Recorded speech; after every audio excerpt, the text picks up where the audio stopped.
नमस्कार। कार्यक्रम हाम्रो उत्पादनको विश्व बजारमा तपाईंलाई स्वागत छ। उपस्थित छौं लोकेन्द्र भट्ट र शान्ति लामा।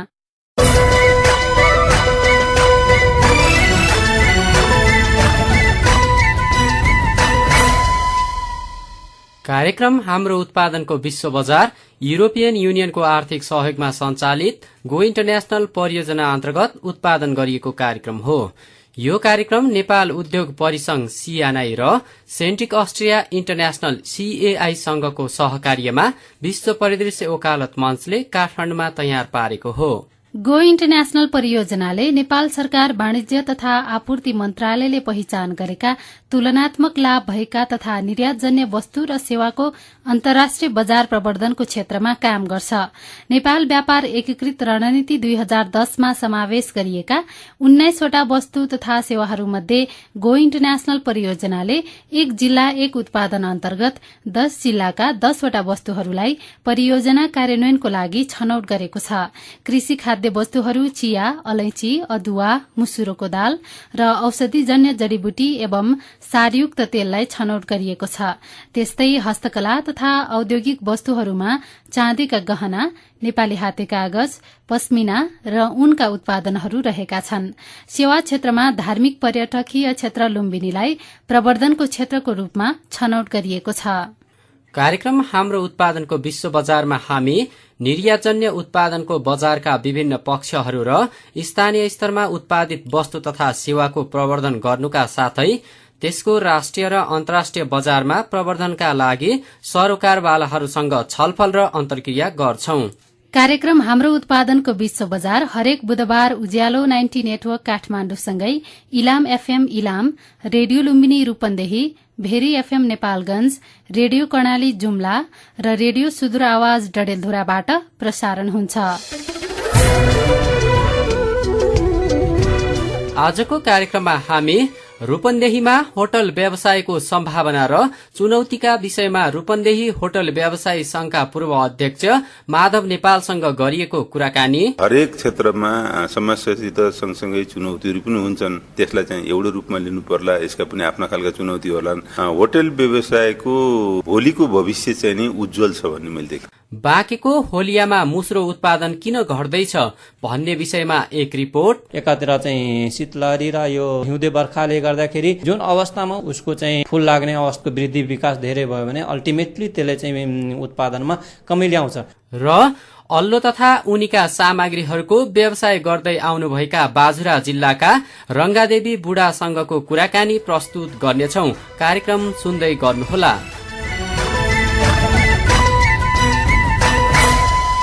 कार्यक्रममा समेटिने सामग्रीहरूको जानकारीसँगै फेरि स्वागत छ।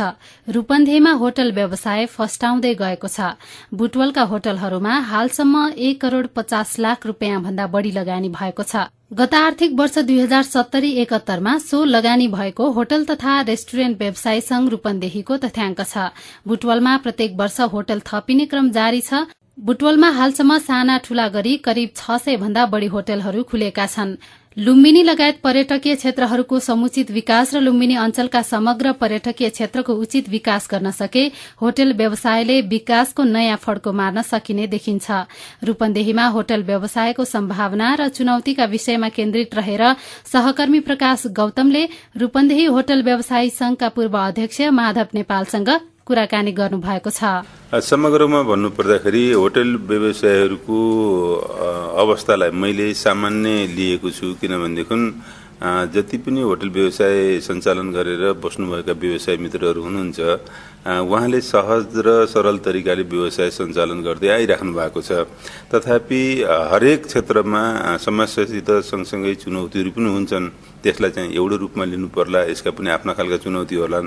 तथापि पनि मैले देखेको होटल व्यवसायको भोलिको भविष्य चाहिँ नि उज्जवल छ भन्ने मैले देखेँ। सरले लामो समयदेखि होटल व्यवसाय सञ्चालन गरिरहँदाखेरि अलि पहिलासम्म धेरै कम्पिटिसनमा जानु नपर्ने अवस्था थियो। अहिले बुटवलमा मात्रै यो वर्ष र अघिल्लो वर्ष गरेर 2-4 वटा होटल नयाँ चाहिँ स्थापना भइसकेका छन्। यो अवस्थामा चुनौती सँगसँगै प्रतिस्पर्धा पनि बढ्दै गयो। एकदमै अबको दुनियाँ भनेको प्रतिस्पर्धाकै दुनियाँ हो, किनभनेदेखि एकलौटी किसिमबाट चाहिँ व्यवसाय सञ्चालन गर्ने, एकाधिकार प्रयोग गर्ने र मैले एक्लै जे गरे पनि मेरो व्यवसाय चल्छ भन्ने अवस्था अब रहेन। किन भन्नुहुन्छ भनेदेखि बुटुलकै सन्दर्भलाई हेर्ने भनेदेखि सायद हिजोसम्म तपाईँले उठान गरे जस्तै होटल निमिरा, सिन्दुर, कन्दरा आदि इत्यादि होटलहरूलाई चाहिँ नामाकरण लिँदाखेरि यहाँ को पहिलो दोस्रो तेस्रो भित्र परिन्थ्यो भनेदेखि पछिल्लो चरणमा आएर होटल व्यवसायले फड्को मारेको अवस्था छ। किनभने म देखिरहेको छु डार्सी इन्टरनेसनल अनि डेनेभो जस्ता होटलहरू चाहिँ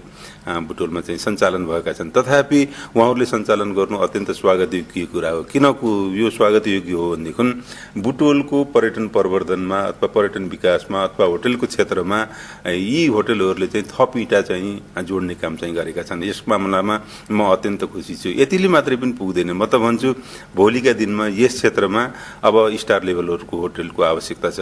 यो आवश्यकता किन छ भन्नुहुन्छ भनेदेखि एकातर्फ बुटोल नगरीभित्र अत्यन्त सुविधा सम्पन्न युक्त चाहिँ एउटा चाहिँ सभा हल निर्माण हुँदैछ भन्ने तपाईँ हामीले सुनिरहेका छौँ भनेदेखि अर्कोतर्फ भैरवमा अन्तर्राष्ट्रिय विमानस्थल पनि अब बन्ने करिब निश्चित भइसकेको अवस्था हो। यी दुईटा कुराहरू मात्रै चाहिँ सञ्चालनमा आइदिए भनेदेखि कुनै पनि हालतमा बुटोल क्षेत्रमा अथवा बुटोलका आसपासका क्षेत्रहरूमा स्टार लेभलका होटलहरू खोल्नुपर्ने जरुरी भएको छ। लुम्बिनी आउने जति पर्यटकहरू छ त्यसलाई चाहिँ बुटोलमा ल्याउने अझै पनि त्यस्ता योजनाहरू बन्न सकिरहेको छैनन्। होटल व्यवसायले पनि त्यस्तो राम्रो चाहिँ पहल गर्न सकिरहेको छैनन्। यो बुटोलमा चाहिँ बसाइ उहाँहरूको चाहिँ कम हुने गरेको छ। यो बिचमा यहाँहरूले त्यस्ता खालका कार्यक्रमहरू ल्याउने प्रयास गर्नुभयो? हो, कार्यक्रमहरू चाहिँ लुम्बिनी आएका पर्यटकहरूलाई बुटोल हुँदै पाल्पा, गुल्मी र अर्घाँसीसम्म पनि पुर्याउन सक्नुपर्छ। बिस्तारै भोलिका दिनमा यी कार्यहरू हामीले गर्नुपर्दछ।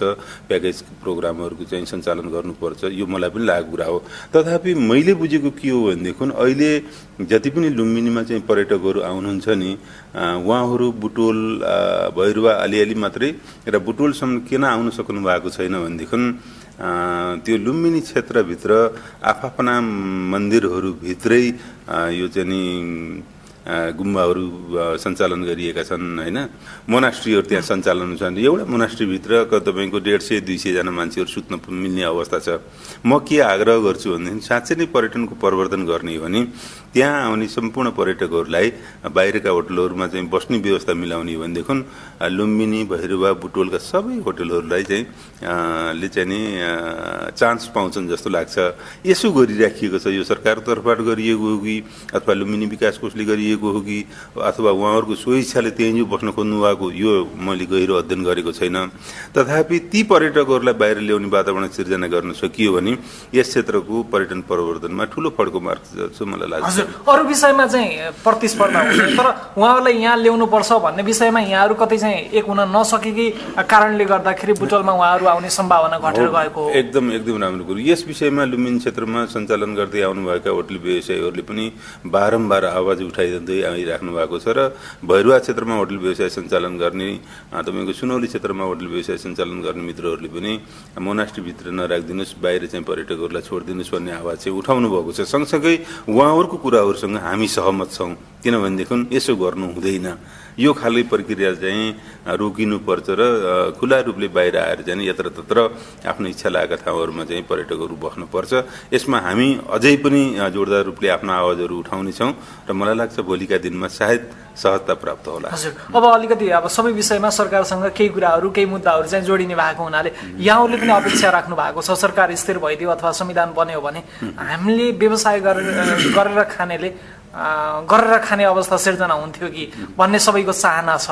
अब यहाँहरूले चाहिँ सरकारबाट गर्ने अपेक्षा के हो? एकदमै सबैभन्दा कुनै पनि व्यवसाय सञ्चालन गर्नको निम्ति शान्ति सुव्यवस्थाको चाहिँ नि जरुरी पर्दछ। त्यो माथि पनि होटल व्यवसाय भनेको कस्तो व्यवसाय हो भन्नुहुन्छ भने आन्तरिक तथा बाह्य पर्यटकहरू आउने व्यवसाय हो। यसले चाहिँ पर्यटन प्रवर्धनको क्षेत्रमा काम गर्ने व्यवसाय हो। त्यसकारण पनि सबैभन्दा पहिला मुलुकमा शान्ति सुव्यवस्था कायम हुनुपर्छ। करिब अहिले शान्ति सुव्यवस्था कायम हुँदैछ त्यस्तो आशा पलाइरहेको छ। अब भोलिका दिनमा हामी के आशा गरौँ भनेदेखि नेतागणहरूले चाहिँ समयमै संविधान जारी गर्छौँ भनेर चाहिँ जुन भन्नुभएको छ नि, समयभित्रै संविधान जारी भएर मुलुकलाई एक किसिमबाट एउटा ट्र्याकमा लिएर गएर चाहिँ अगाडि बढाउन सकियो भनेदेखि मुलुकले अत्यन्त राम्रो किसिमबाट फड्को मार्छ भन्ने मलाई लाग्छ। र नेतागणहरूले पनि उठाउँदै गएको कुरा के हो भन्नुहुन्छ भने अब यो मुलुकको विकास गर्नको निम्ति पर्यटन, कृषि र जलस्रोतबाट मात्रै सम्भव छ। यी तीनटा कुराहरूलाई हामीले अत्यन्त गम्भीरताका साथ अगाडि बढाउनुपर्छ जुन भनिराख्नुहुन्छ, म पनि त्यो बुझिराखेको छु। अब मुलुकको समग्र विकास भनेको कि पर्यटन क्षेत्र, कि कृषि क्षेत्र, कि जलस्रोत र जङ्गल जडीबुटी, यी कुराहरूलाई चाहिँ ध्यान दिन सकियो भनेदेखि हामी त जडीबुटी प्रशस्त मात्रा छ हाम्रो नेपालमा होइन, हामी सदुपयोग गर्न पनि सकिरहेको छैन। यी 3-4वटा कुराहरूलाई मात्रै बजेट विनियोजन गर्दाखेरिमा त्यही किसिमबाट गरेर चाहिँ यो क्षेत्रलाई अलि विस्तार गर्नको निम्ति सबैजना लागि पर्ने हो भनेदेखि मुलुकले कायापलट गर्छ भन्ने कुरामा म विश्वास। भर्खरै तपाईँले सुन्नुभयो रूपन्देहीमा होटल व्यवसायको सम्भावना र चुनौती विषयमा रूपन्देही होटल व्यवसाय संघका पूर्व अध्यक्ष माधव नेपालसँग गरिएको कुराकानी।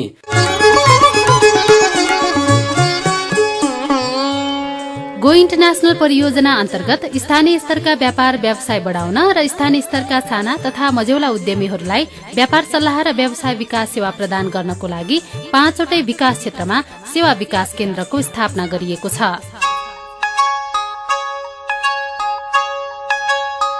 तपाई पनि आफ्ना कुनै व्यापार व्यवसाय र उद्योगसँग सम्बन्धी सल्लाह सुझाव आफ्नो क्षेत्रको सेवा विकास केन्द्रबाट लिन सक्नुहुन्छ। सेवा विकास केन्द्रहरू झापाको बिर्तामोड, पर्साको वीरगञ्ज, रूपन्देहीको बुटवल, बाँकेको नेपालगञ्ज र कञ्चनपुरको महेन्द्रनगर। नेपाल उद्योग परिसंघ सियानाई, थापाथली, काठमाडौँ। अब रेडियो रिपोर्टको पालो। नेपाल सरकारले बाँके जिल्लामा मुसुरो उत्पादन कार्यक्रम सञ्चालन गर्दै आएको छ। यस जिल्लामा 11,515 हेक्टर क्षेत्रफलमा मुसुरो खेती गरिन्छ। बाँके जिल्लाको बनकट्टी, बेहतनी र होलियालाई मुसुरो उत्पादनको पकेट क्षेत्रको रूपमा चिनिन्छ, जसमध्ये होलियामा राप्ती नदीको पाङ्गो माटो र कम्पोस्ट मलको कारणले गर्दा त्यस क्षेत्रमा अन्य क्षेत्रको तुलनामा राम्रो मुसुरो उत्पादन हुने विज्ञहरू बताउँछन्। तर पछिल्लो समय यो क्षेत्रमा मुसुरो उत्पादन र उत्पादकत्व घटेको छ। उत्पादन घट्नुको प्रमुख कारण जलवायु परिवर्तन भएको विज्ञहरू बताउँछन्। बाँके सहकर्मी रूपनी मगरको यो रिपोर्ट। मसूरी खेती लगावे में अच्छा है, वही बेच के जो ज्यादा होगा तो घर चलाएगा, नहीं भवा तो खाई पियागा, बिया बाज रखागा बस। लेकिन इस समय में थोड़ा पानी से कम भवा मसूरी। उनी हुन् होलिया 9 खडैचाका मसुरो कृषक राधा साहू। राधा जस्तै बाँकेमा अरू गाविसको तुलनामा होलियामा मात्रै मसुरो राम्रो हुने कुरामा दाबी गर्छन् अर्का मसुरो कृषक रामसागर लोनिया। सब गाविसाले होलियामा बढ़िया मसूरन का खेती होता है, पहले से अच्छा है, पहले से अच्छा होता है। जैसे दैवी प्रकोप हो गवा तो इससे मसुरो भले ही कम हो जाए, नहीं तो मसुरो बढ़ी हो। मसुरो खेतीका लागि पकेट एरियाका रूपमा चिनिएको र मानिएको बाँकेको बनकट्टी र बेतहनी जस्तै होलिया पनि एक हो। वास्तवमै होलियामा मसुरो खेती किन राम्रो हुन्छ त भन्ने प्रश्नमा जिल्ला कृषि विकास कार्यालय बाँकेका बालिग विकास अधिकृत हसमुल्ला खान भन्छन्, राप्ती नदीको पाङ्गो माटो होलिया गाविसका चाहिँ एकचोटि आइसकेपछि र त्यहाँको माटोमा उर्वरशील, प्राङ्गारिक मल, कम्पोस्ट मल आदि माटोमा प्रचुर मात्रामा रहेको हुनाले कम्पोस्ट मलले एकातिर चाहिँ मुसुरो बालीलाई सघाउ पुर्याएको छ भने अर्कोतिर चाहिँ मुसुरोमा रहेको राइजोबियम ब्याक्टेरिया त्यसले पनि हरेक वर्ष त्यहाँ वायुमण्डलमा रहेको नाइट्रोजनलाई आकर्षण गरेर संश्लेषण गरेर चाहिँ माटोलाई धनी बनाएको छ र दलहनलाई हेर्ने भने प्रोटिनको मात्रा पनि पूर्ति गर्छ र यो समग्र किसानको चाहिँ इको फ्रेन्डली र चाहिँ माटोको उर्वरा शक्ति र किसानको घरधुरी आफ्नो घर परिवारको पोषण राख्न पनि महत्त्वपूर्ण भूमिका खेल्ने मुसुरो हामीले होलिया गाविसमा स्पेशल बन्ने हो भने एकदमै राम्रो स्थितिमा खेती गरिएको पाइएको छ यस वर्ष। बाली विकास अधिकृत खान भन्छन्, मसुरो खेती जहाँ प्राङ्गारिक र कम्पोस्ट मल हुन्छ त्यहाँ राम्रो हुन्छ। मुसुरो खेती जहाँ प्राङ्गारिक मल छ, कम्पोस्ट मल छ, त्यो ठाउँमा राम्रो हुने हो। अहिले जुन जिल्ला कृषि विकास कार्यालयले खालि हामीले बिउ उत्पादनको लागि स्रोत बिउ, मूल बिउ व्यवस्थापन गरेर बीज वृद्धि कार्यक्रमहरू चलाउँछौँ, त्यसको लागि हामीले क्षेत्रीय कृषि अनुसन्धान केन्द्र खजुरा र नेपाल सरकारले तोकेको स्रोत केन्द्रबाट चाहिँ ल्याएर चाहिँ हामीले उपलब्ध गराउँछौँ। त्यो माटोमा जहाँबाट चाहिँ उत्पादित भएको यो स्रोत बिउ हो, त्यसमा चाहिँ पारम्परिक मल, कम्पोस्ट मल सरकारी फारममा कम हुन्छ र त्यहाँबाट उत्पादन भएको बिउमा जातीय शुद्धता र एकरूपता बढी हुन्छ। विगतका केही वर्षका तुलनामा मसुरो खेती राम्रो भए पनि उत्पादन र उत्पादकत्वमा भने केही ह्रास आएको कुरालाई होलियाका कृषकहरू सहर्ष स्वीकार गर्दछन्। यसरी ह्रास आउनुको मुख्य कारण जलवायु परिवर्तन हो भन्छन् बाली अधिकृत खान। विगतका वर्षहरूमा हेर्ने भने जुन शीतलहरी छ, एकातिर चाहिँ शीतलहरी र यो हिउँदे बर्खाले गर्दाखेरि जुन अवस्थामा उसको चाहिँ फूल लाग्ने अवस्थामा उसको वृद्धि विकास धेरै भयो भने अल्टिमेटली त्यसले चाहिँ उत्पादनमा कमी ल्याउँछ र हिउँदे वर्षाले त्यही ल्याएको हो र कहिलेकाहीँ अलिकति बढी वर्षा भएर चाहिँ ओलाउने रोग र झारपातहरू पनि अलिकति समस्याको रूपमा रहेका छन्। यी कारणहरूले चाहिँ मसुरोको चाहिँ घट्छ। आगामी दिनहरूमा मसुरोको उत्पादन बढाउनका लागि मसुरोमा थोपा सिंचाई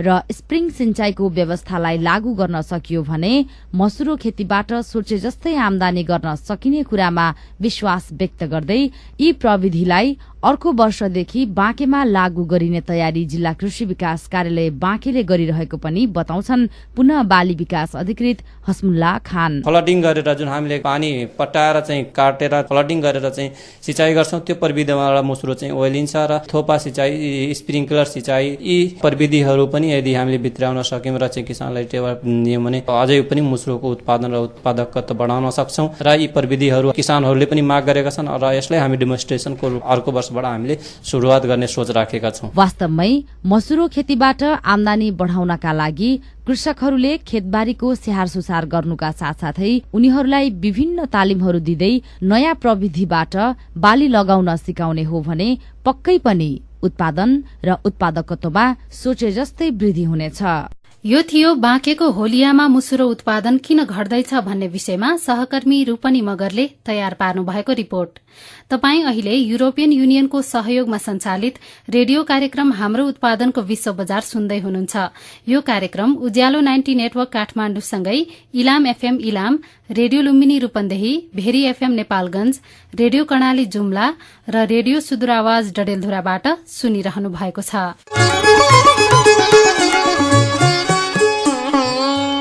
गो इन्टरनेशनल परियोजना अन्तर्गत स्थानीय स्तरका व्यापार व्यवसाय बढ़ाउन र स्थानीय स्तरका साना तथा मझौला उद्यमीहरूलाई व्यापार सल्लाह र व्यवसाय विकास सेवा प्रदान गर्नको लागि 5 वटै विकास क्षेत्रमा सेवा विकास केन्द्रको स्थापना गरिएको छ। तपाई पनि आफ्ना कुनै व्यापार व्यवसाय र उद्योगसँग सम्बन्धित सल्लाह सुझाव आफ्नो क्षेत्रको सेवा विकास केन्द्रबाट लिन सक्नुहुन्छ। सेवा विकास केन्द्रहरू झापाको बिर्तामोड, पर्साको वीरगंज, रूपन्देहीको बुटवल, बाँकेको नेपालगंज र कञ्चनपुरको महेन्द्रनगर। नेपाल उद्योग परिसंघ सियानाई, थापाथली, काठमाडौँ। बाजुरा जिल्ला छतराकी रंगादेवी बुढा अल्लो तथा उनका कपडाहरू तयार पारी तिनको बिक्रीबाट आत्मनिर्भर बन्न भएको छ। गाउँमा 14 जना महिला आबद्ध रहेको महिला समूहमा रहेर उहाँले कपडा बुन्दै आउनु भएको छ। स्थानीय र बाह्य बजारमा बिक्री हुने कपडाहरू उहाँ हातैले बनाउनुहुन्छ। ग्रामीण जलस्रोत व्यवस्थापन परियोजनाले दिएको तालिमलाई व्यावसायिक रूपमा उपयोग गर्न जिल्लामा रहेको घरेलु तथा साना उद्योग कार्यालयले सहयोग गरेको थियो। आफै उद्यम गरेपछि आत्मविश्वास बढेको रंगादेवी बताउनुहुन्छ। 2 वर्षदेखि अल्लो तथा उनीका कपडा बनाउने व्यवसाय गर्दै आउनुभएका रंगादेवीसँग हाम्रा सहकर्मी राखी कुवलले कुराकानी गर्नुभएको छ। तपाईको यहाँ धेरै यो कपडाहरू देखिरहेको छु, यो कपडा के को हो नि? रंगी बिरंगी छन्। यो अल्लो धागो यसै कटनको धागो मिक्स गरेर हामीले यो उद्योगको कपडा बुनेर लगाइरहेको। यो उनको यो उनको हजुर। यो उन पनि तपाईँ यो उनको कपडा पनि तपाईँले घरमै तयार पार्नु भएको? आफै गरेको यो तयार बनाएको। यो ती राम्ररी बुन्नु भएको छ, बजारमा रेडिमेड पाइने लुगा जस्तै बुन्नु भएको छ? हजुर। यो अब हाम्रो यो मसिन छ, यो काठको, त्यही काठको मसिनमा यो तान लगाएर आफै बुन्छौँ हामी हात। यो तपाईँले तालिम कहाँबाट पाउनु भयो? यसरी हाती कपडाहरू तयार पार्ने तालिम कसले दिया?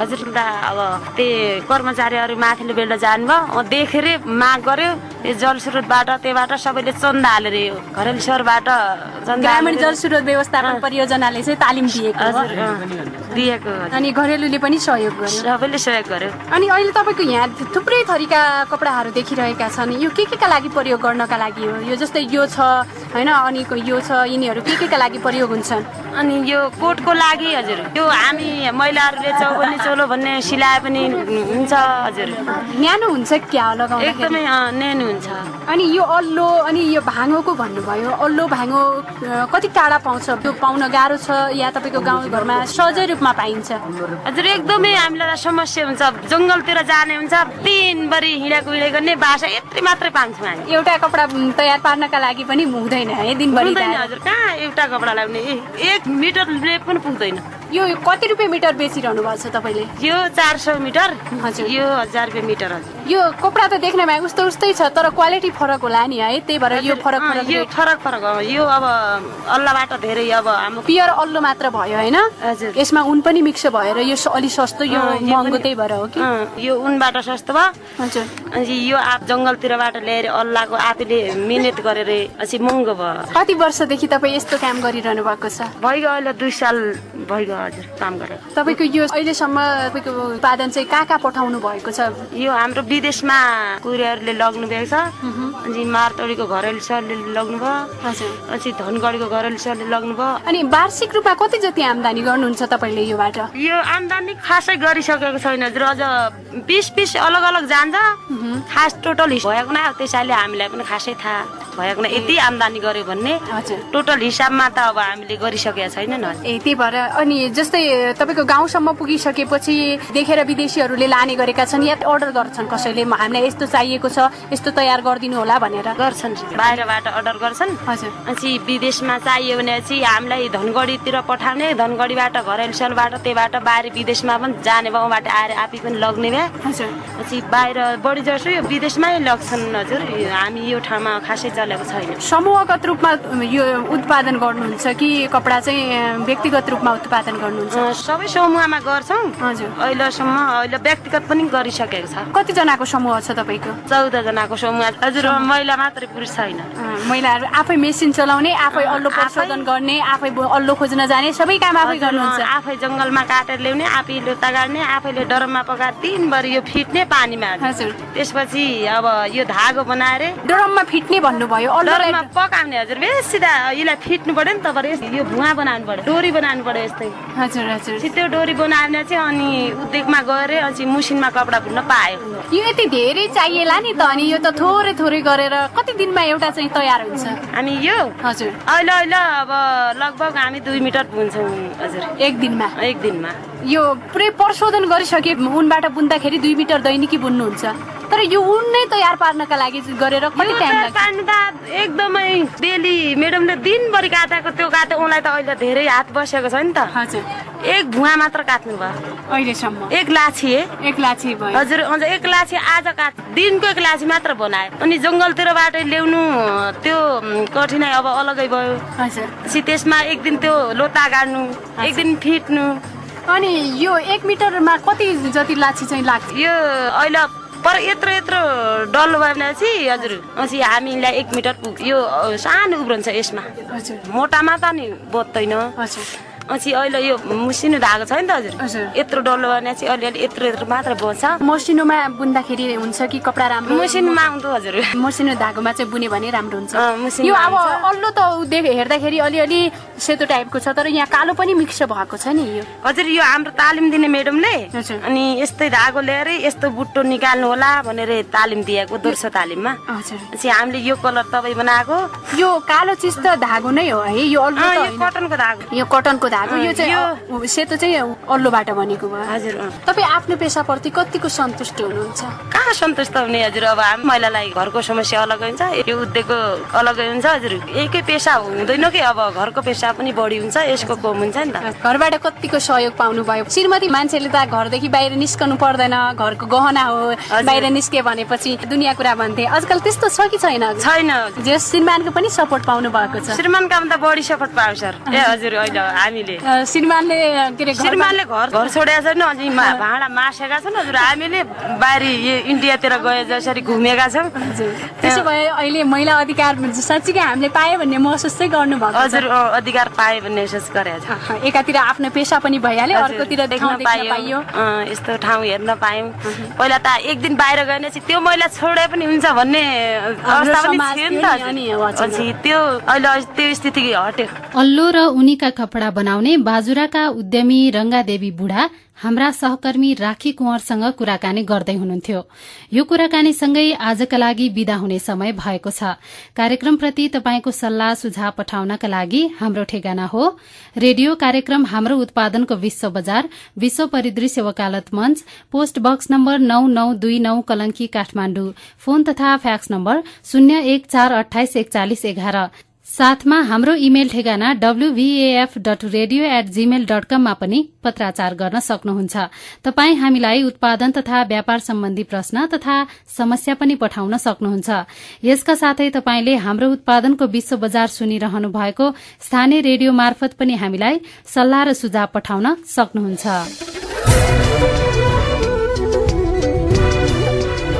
हामी तपाई श्रोताको सल्लाह र सुझावलाई सदैव स्वागत गर्छौं आजको कार्यक्रम सुन्न भएकोमा तपाईलाई धन्यवाद कार्यक्रमको नयाँ अंक सहित हामी अर्को हप्ता फेरि आउनेछौं कार्यक्रम उत्पादन सहयोगी दिनेश निरौला र गो इन्टरनेशनल परियोजनाका प्रबन्धक सीता गौतम आचार्यलाई पनि धन्यवाद दिँदै शान्ति लामासँगै लोकेन्द्र भट्ट बिदा हुन्छौं नमस्कार